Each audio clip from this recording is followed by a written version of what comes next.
Thanks, Vera Mora. Moving on, the testimony of a key witness in the ongoing inquest into the death of Rex Masai has placed a specific police officer at the center of scrutiny.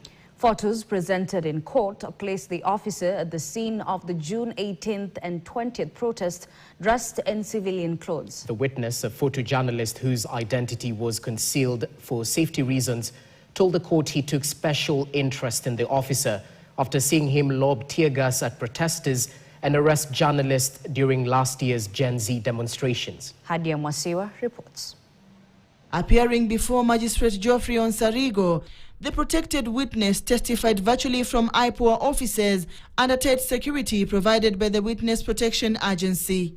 Using the alias Gigi, the witness, a photojournalist, detailed his observations during the last year Gen Z protests. He told the court he identified the same officer manning both the June 18th and 20th protests in civilian attire within the Nairobi CBD. I took an interest of him because he seemed to appear someone who was media friendly by harassing journalists.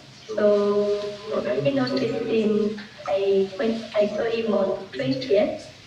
I just let random pictures of him because I was just anticipating.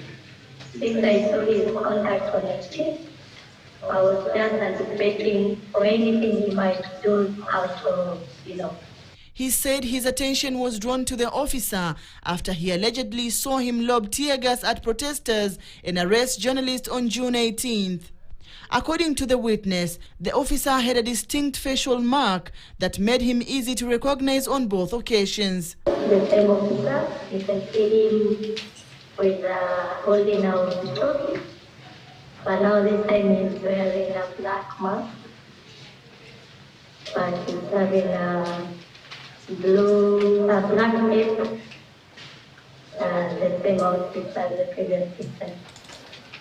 And you can see it's clearly in between among other uniformed police officers. Counsel representing the National Police Service requested that the testimony be held in judges' chambers or a representative from their team be present during the session to prevent possible witness coaching. But the prosecution opposed the request, arguing that it would undermine the core principles of witness protection.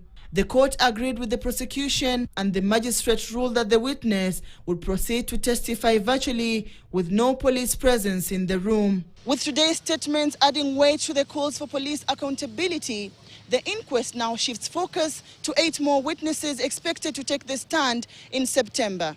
Their statements and cross-examinations that follow could play critical in unmasking the death of Rex Masai.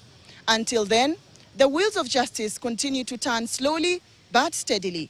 Hadia Mwasiwa, KTN, Nairobi. Thanks, Hadia. We'll keep you updated on the ongoing inquest into Rex Masai's murder. That story leads us to a short commercial break, but as we do, let's take you through what you'll be waking up to tomorrow on Kenya's bold news.